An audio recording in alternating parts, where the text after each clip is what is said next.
میاں صاحب نے اور مولانا فضل الرحمان صاحب نے کی، اس میں سے صرف ایک بات میں مولانا صاحب کی دہرانا چاہتا ہوں. اس تصویر کے بارے میں جو ایک بچے کی تھی، اور اس میں اس نے کہا تھا کہ جب میں اللہ کے پاس جاؤں گا تو میں یہ فریاد ضرور کروں گا کہ جب ہم پہ یہ سب کچھ ہو رہا تھا تو وہ سب مسلمان جو ہیں وہ چپ تھے اور انہوں نے ہماری مدد نہیں کی. تو ہم سب نے واپس تو جانا ہی ہے اور یہ فیس تو کرنا ہی ہے. تو بس اس بات کا خیال رکھیں، جتنی بھی زندگی رہ گئی ہے یہ بہت تھوڑی ہی ہے، اور اس کے بعد وہ جا کے وہ لمحہ فیس ضرور کرنا ہے کہ جب ہم نے یہ جا کے یہ ندامت جو ہم اپنے ساتھ لے کے جا رہے ہیں، ہم نے واقعی کچھ نہیں کیا، اور یہ ہم سب کو ایکسیپٹ کرنا چاہیے. ہم جو کر سکتے تھے شاید ہم نے وہ بھی نہیں کیا. تو میری گزارش ہے پرائم منسٹر صاحب سے کہ اس پہ ہماری جو ڈپلومیسی ہے کم از کم ہم اس کو ایکٹیویٹ کریں. ہم کم از کم مسلمانوں کے جتنے بھی سربراہان ہیں ان کے ساتھ رابطہ اس پہ تیز کریں.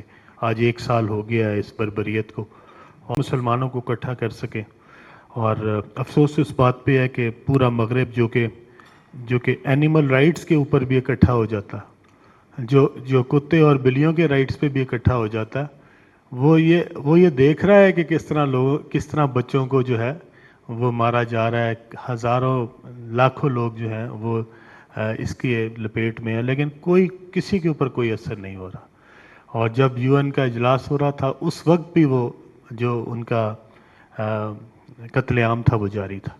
اور دنیا بے حس ہے اور کسی کے اوپر کوئی اثر نہیں ہو رہا، اور اس کو جو ہے وہ کیا رنگ دیتے ہیں، اس کو وہ جس طرح چاہتے ہیں اس طرح کا رنگ دے دیتے ہیں.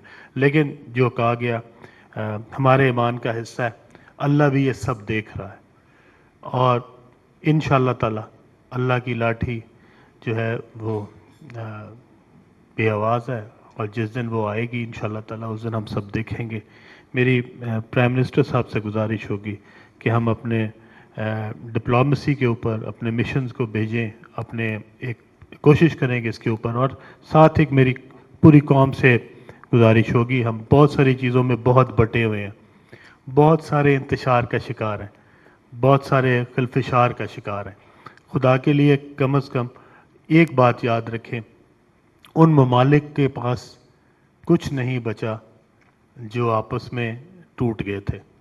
آج ان ممالک کو دیکھیں جہاں پہ انتشار تھا، جہاں پہ آپس میں فتنہ تھا، فساد تھا. آج ان دنیا میں ان ممالک کا حال دیکھ لیں، اور جن کی ہم آج مثالیں دے رہے ہیں جہاں پہ اسرائیل نے حملہ کیا، ان میں سے ایک بھی نہ معاشی طور پہ مستحکم ہے اور نہ اپنے پولیٹیکل سٹرکچر کے مطابق کوئی جو ہے مستحکم ہے.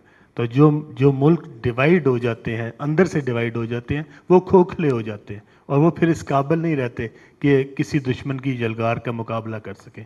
میری سب سے ہاتھ باندھ کے گزارش ہے، خدا را اس ملک کی سلامتی کے لیے سب اکٹھے رہیں. سیاست ضرور کریں لیکن ملک پہلے اور سیاست بعد میں رکھیں. آپ سب کا بہت بہت شکریہ.